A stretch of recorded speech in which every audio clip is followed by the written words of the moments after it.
Imagine this, you come home to find your house completely destroyed and your family is missing. Hi, my name is Lynette Johnson and welcome to the Stay Strong series. In 1 Samuel chapter 30, we read, David and his men, when they returned to their village, Ziklag, they found it was raided and burned down and their wives and children taken away as prisoners. They burst out wailing. They wept and wept until they were exhausted. The men were in such despair that they wanted to stone David. And here we find David having lost his family, his possessions, the trust of his people, and now his life is at stake. Perhaps today you are going through despair. Maybe you are going through a crisis in life. Perhaps you are frustrated, angry, or discouraged, and you have touched rock bottom. What do we do? So let's look at David and learn how he handled despair. Firstly, David turned to God. 1 Samuel chapter 30 verse 6 we read, and David was greatly distressed, for the people spoke of stoning him because all the people were bitter in soul, each for his sons and daughters. But David strengthened himself in the Lord his God. David was in despair. He was heartbroken. But instead of looking within and feeling sorry for the situation that he was in, David turned to God.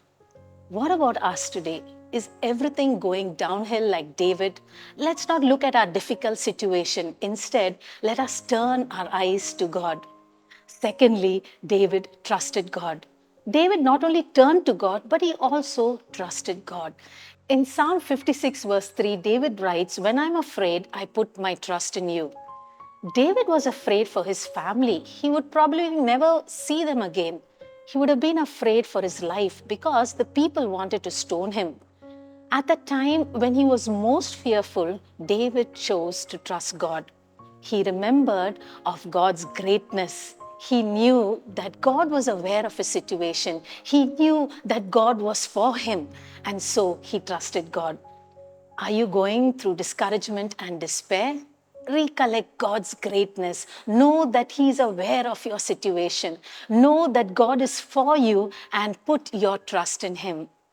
Finally, David talked to God. In 1 Samuel chapter 30 verse 8 we read, and David inquired of the Lord, shall I pursue after this band? Shall I overtake them?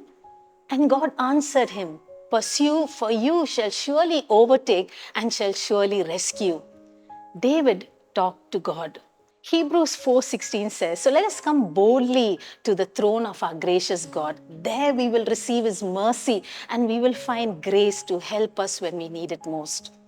Today, you and I can approach God whenever we are discouraged. We can know fully well that we will receive mercy and grace to help us in our time of need. How did David deal with despair? He turned to God, he trusted God, and he talked to God.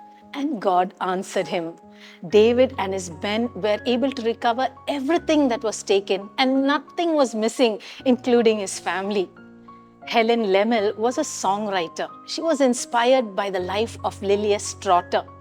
Lilias was born in a comfortable home and she had everything in life. However, when she was 12, her father passed away. Lilias was heartbroken. But it was through this time of sadness and grief, Lilias found consolation. She found comfort when she came to know Jesus as her Savior and friend. Helen was so inspired by Lilia's story that she penned the famous song, turn your eyes upon Jesus, look full in His wonderful face, and the things of the earth will grow strangely dim in the light of His glory and grace.